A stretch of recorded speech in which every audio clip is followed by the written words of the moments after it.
আগামী দিনগুলোতে এ যুদ্ধ যদি প্রলম্বিত হয়, বাংলাদেশ নানাভাবে ক্ষতিগ্রস্ত হবে।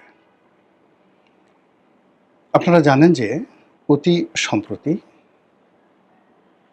ইয়েমেনের হুতিদের সঙ্গে যুদ্ধ করার জন্য, হুতিদেরকে দমন করার জন্য সৌদি আরবের নেতৃত্বে ১০টি দেশের একটি জোট হয়েছে।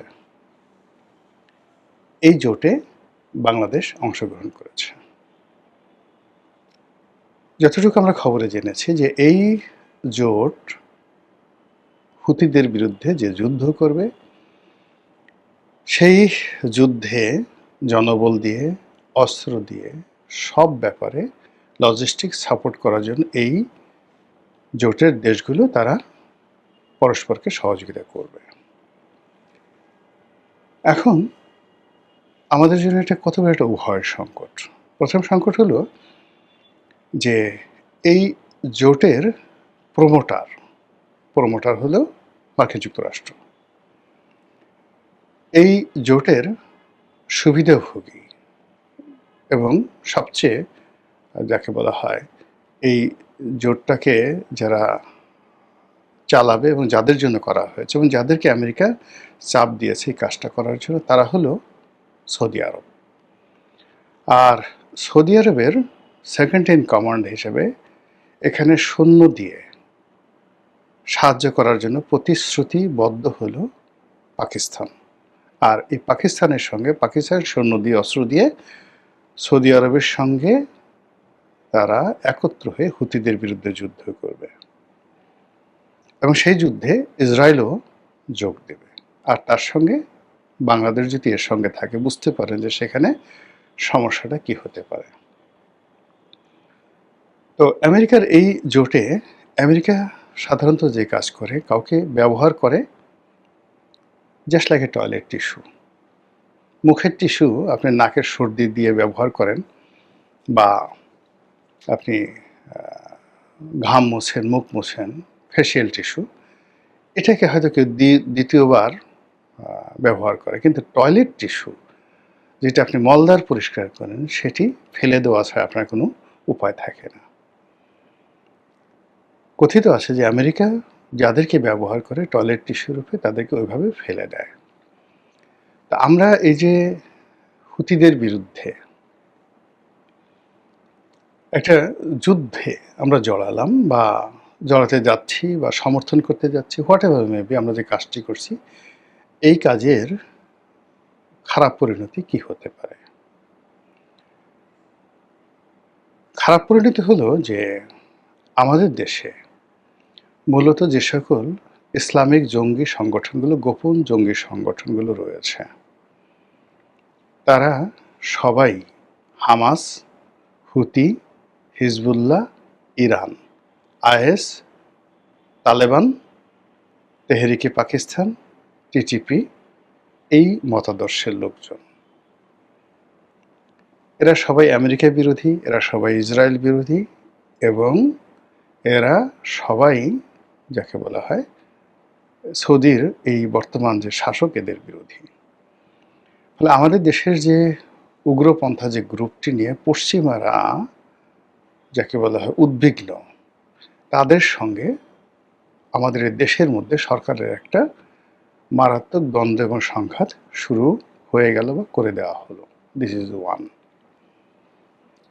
সেকেন্ড থিং হলো, আমাদের যে জাহাজগুলো, আমরা দুইভাবে তেল কিনি। আমরা মধ্যপ্রাচ্য থেকে তেল কিনি, আর সিঙ্গাপুরের যে স্পট মার্কেট, সেখান থেকে তেল কিনি।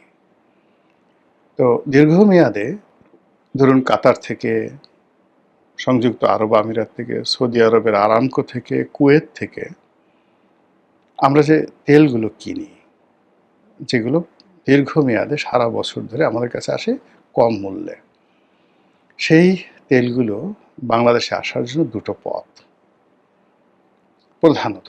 একটা হলো এই যে বাব আল মান্দ, ইয়ামেনের এই জায়গা দিয়ে যে একটা সংযোগ পথ আছে হরমুজের মতো, বাব আল মান্দ, যেটা নিয়ন্ত্রণ হুতিদের হাতে। আর একটা বেশিরভাগ তেল আসে হরমুজ প্রণালী দিয়ে। আপনারা জানেন যে এই হরমুজ প্রণালী দিয়ে একটি জাহাজ আসার সময় প্রায় কয়েক মাস আমাদের একটা জাহাজ ইরান আটকে রেখেছিল। পরে অনেক দেন দরবার করে তদবির করে আমরা সেই জাহাজটা ছাড়িয়ে এনেছি। ইরানের সঙ্গে একটা সম্পর্ক স্থাপন করার জন্য তাদের যে শেষকৃত্য অনুষ্ঠান, তাদের ইমামের আয়াতুল্লাহ আলী খামেনি, বর্তমান যে খামেনি আছেন বা আয়াতুল্লাহ আছেন তার বাবা, তার জানাজাতে আমাদের স্পিকার সাহেব গেলেন, রাজনৈতিক নেতৃবৃন্দ গেলেন এবং ইরানের সঙ্গে একটা ভালো সম্পর্ক তৈরি হলো এবং আশা করা হচ্ছিল যে বাংলাদেশের জাহাজগুলো সেই ওখান দিয়ে একটা ছাড় পাবে, এই ধরনের কথা ইরানের রাষ্ট্রদূত বলেছেন এবং এই রাষ্ট্রদূতের ক্ষমতা অলনে ছাড়েন। ইরানি রাষ্ট্রদূতের ক্ষমতা বাংলাদেশে মার্কিন রাষ্ট্রদূতের সমপর্যায়ে হয়ে গেছিল কয়েকদিনের জন্য। এরই মধ্যে যখন আবার সেই হরমুজ নিয়ে যুদ্ধ হলো, এরই মধ্যে আবার যখন আমেরিকা ইরান আক্রমণ করলো, ঠিক সেই সময়টাতে ইরান হরমুজটাকে 100% বন্ধ করে দিল। আরবদের উপরে চাপ তৈরি করার জন্য তারা করলো কি, হুতিদেরকে, তাদের যে প্রক্সি সংগঠন হুতি এবং হিজবুল্লাহ, তাদেরকে বললো যে তোমরা আক্রমণ করো এবং বাব আল মান্দ বন্ধ করে দাও। তো বাব আল মান্দ যদি বন্ধ করে দেওয়া হয় হরমুজের মতো করে, যেটা হুতিরা পারে, তাহলে সৌদি আরবের অর্থনীতি, রাজনীতি ধস নামবে এবং হুতি এবং ইরান যদি সংযুক্ত আরব আমিরাতের এবং সৌদি আরবের তেল স্থাপনাগুলোতে জাস্ট 24 ঘন্টা আক্রমণ করে এবং সেটা তারা আক্রমণ করবে হুমকি দিয়েছে। এর কারণ হলো আমেরিকা বলেছে যে তারা ইরানের তেল ক্ষেত্রে আক্রমণ করবে। ইরান বলছে আমাদের তেল ক্ষেত্রে যদি আক্রমণ করো তাহলে তোমাদের যারা তাবেদার রাষ্ট্র রয়েছে তাদের সবার তেল ক্ষেত্রে আমরা আক্রমণ করব। এই অবস্থায় পুরো মধ্যপ্রাচ্যে যুদ্ধের দাম হবে এবং সকলের মধ্যে রীতিমতো আতঙ্ক তৈরি হয়ে গেছে।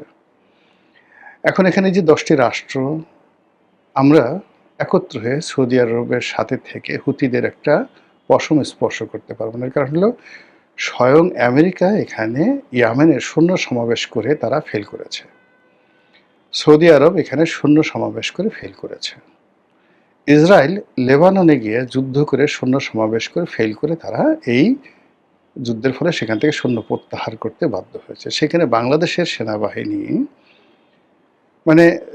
বাংলাদেশের সেনাবাহিনী সেখানে গিয়ে ছোট করার জন্য বলছি না, কোনো কিছু করে সেখানে হুতিদের সাথে গিয়ে ফিল্ডে যুদ্ধ করবে, এই জিনিসটা কল্পনা করলে এটা ভাবেন তো, হাউ ইট ইজ পসিবল। এইটা গেলো এক। দ্বিতীয়ত হলো যে আমরা এই মধ্যপ্রাচ্যের যে উগ্র গোষ্ঠীগুলো প্লাস ইরান, এদের সাথে যে দীর্ঘমেয়াদে আমরা দ্বন্দ্ব এবং সংঘাতে, সময়ের বিবর্তনে দেখুন যেহেতু তাদের একটা স্ট্রং পলিটিক্যাল রিলেশন আছে, ফাইন্যান্সিয়াল যাকে বলে কানেক্টিভিটি আছে, ফলে আমেরিকার সাথে, সৌদি আরবের সাথে, সংযুক্ত আরব আমিরাত, কাতার, এদের সাথে ইরানের এবং ইসরায়েলের শত্রুতা করতে দেরি লাগবে না, আবার 1 মিনিট বসতে দেরি লাগবে না। কিন্তু আমরা যারা ছাগলের 3 নম্বর বাচ্চা হয়ে এখানে বিভিন্ন রকম কর্মকাণ্ড করার চেষ্টা করছি, আমরা কিন্তু ছিটকে পড়ব এবং এখানে ভারতেরও সমস্যা হবে না, পাকিস্তানেরও সমস্যা হবে না, কিন্তু বাংলাদেশের ভীষণ রকম সমস্যা হবে। গ্রাম বাংলায় দেখবেন যে স্বামী স্ত্রীর ঝগড়া করে, বা মিয়ার বেটা আর সৈয়দের বেটা ঝগড়া করে, পাশের বাড়ির চকিদার মামু, চকিদার চাচা সে সালিশ করতে যায় এবং দুই পক্ষকে মিলানোর জন্য বিভিন্ন রকম চেষ্টা তদবির করে, দুই পক্ষ মিলে যায় এবং দুই পক্ষ মিলিয়ে তখন যে সালিশ করছে তাকে মারধর করে। আমরা যে অবস্থার মধ্যে আছি সে অবস্থায় কোনো জোটে যাওয়া, কোনো কারো পক্ষ অবলম্বন করা, কারো জন্য সৈন্য সমাবেশ করা, এই পর্যায়ের ধারের কাছে আমরা যাওয়ার মতো অবস্থা আমাদের নেই। আমরা আমাদের সৈন্যদেরকে জাতিসংঘের শান্তিরক্ষা মিশনে ভাড়া খাটাই। এখানে যদি জাতিসংঘ শান্তিরক্ষা মিশনে, এমনকি নিরাপত্তা পরিষদে আমরা যেতে পারি না। শান্তিরক্ষা মিশনে যদি বলা হতো সেখানে আমরা ইয়েমেনের সৈন্য পাঠাতে পারতাম, ইটস নট এ প্রবলেম। কিন্তু আমরা একটা জোট করে সেখানে সৈন্য পাঠাবো, সৈন্য পাঠানোর সঙ্গে সঙ্গে এই যে দুটো বৃহত্তম জলপথ বাব আল মান্দ এবং হরমুজ, এখান দিয়ে বাংলাদেশের জাহাজ, বাংলাদেশের পণ্য, এমনকি অন্য দেশের জাহাজে করে ওদের যে তেল আমাদের দেশে আসবে, চীনের তেল আসতে সমস্যা হবে না, কিন্তু আমাদের তেল আসবে। It's not easy. এই গেল একেবারে নর্মাল সেন্সে।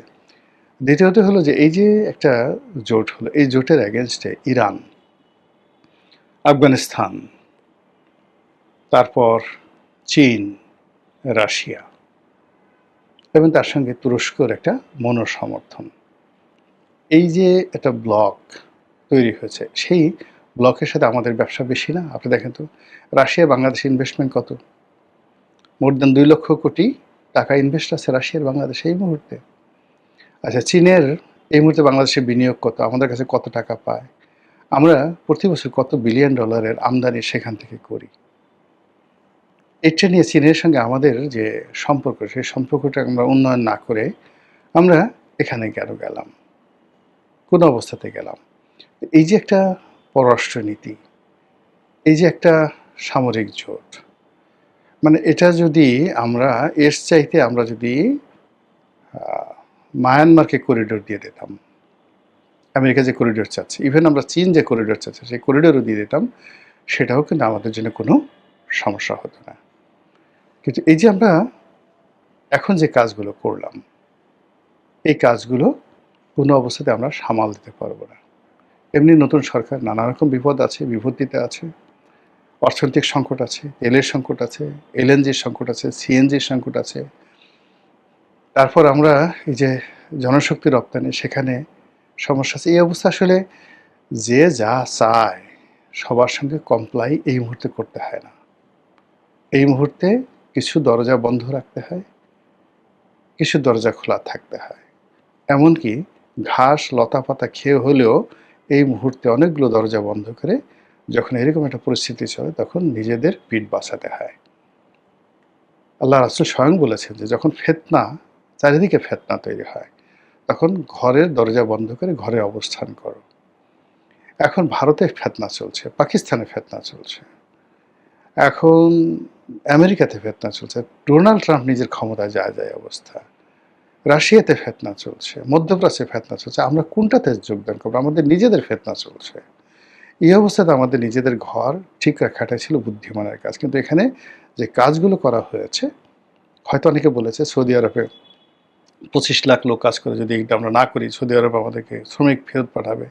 সৌদি আরবে একটা শ্রমিক ফেরত পাঠাতে পারবে না। ওখানে বাঙালিরা বাঙালিদের মতো ভালো অবস্থানে আছে, আর ফেরত পাঠালে আমাদের ক্ষতি হবে না। কিন্তু এই যে আমাদের যে সাপ্লাই চেইনে যে ক্ষতি, মানে আমাদের এখন যে স্কিলড ম্যান পাওয়ার আছে, সেই স্কিল ম্যান পাওয়ার বিদেশের মাটিতে যারা ইনকাম করছে, তারা বাংলাদেশে আসলেও আমাদের ইকোনমিতে লাভ হবে, লস হবে না। তো সেখানে মনে করেন সৌদি আরবে খেজুরের ব্যবসা করে, বাংলাদেশে এসে খেজুর বাগান করে ফেলছে মাত্র 1 একর জায়গাতে। সৌদি আরবে অন্য একটা দেশে গিয়ে সে পেয়ারার ব্যবসা করতো, সেটা এখন করে ফেলছে। ওখানে ওয়েল্ডিংয়ের কাজ করতো, বাংলাদেশে একটা ওয়েল্ডিংয়ের দোকান দিয়েছে। এই লোক কোনোদিন ওয়েল্ডিংয়ের দোকানের ব্যবসা দিত না, কিন্তু সৌদি আরব থেকে ওয়েল্ডিংয়ের ব্যবসা শিখে এসে সে বাংলাদেশে করতেছে। সৌদি আরব থেকে গিয়ে লোক চলে গেছে উগান্ডাতে, উগান্ডাতে গিয়ে হাজার হাজার একর জমি নিয়ে এসে ব্যবসা বাণিজ্য করছে। তো এখানে আসলে সরকার মূলত কোনো কিছু প্রমোট করার দরকার নেই, জনগণই তার নিজেদের মতো করে নিজেদের অধিক্ষেত্র তৈরি করে নিচ্ছে। সরকার শুধু দরকার হলো দেশের স্বার্থ, সামগ্রিকভাবে তারা যেটা করতে পারবে, সামাল দিতে পারবে সেই বিষয়গুলো। কিন্তু সেটা চিন্তা ভাবনা না করে ইনুস সাহেব যেভাবে একেবারে শেষ মুহূর্তে এসে অলনেছিলেন, কেন কি কারণে মার্কিন যুক্তরাষ্ট্রের সঙ্গে একটা গোলামির চুক্তি করে গেছেন, এটা যেমন আমার মাথায় ঢুকে না। একইভাবে এই সরকার মাত্র 6 মাসের মাথায় এসে এইরকম একটি জোটে, তাও আবার হুতিদের বিরুদ্ধে এরকম একটি জোটে অংশগ্রহণ করলো, এটা আমার মাথায়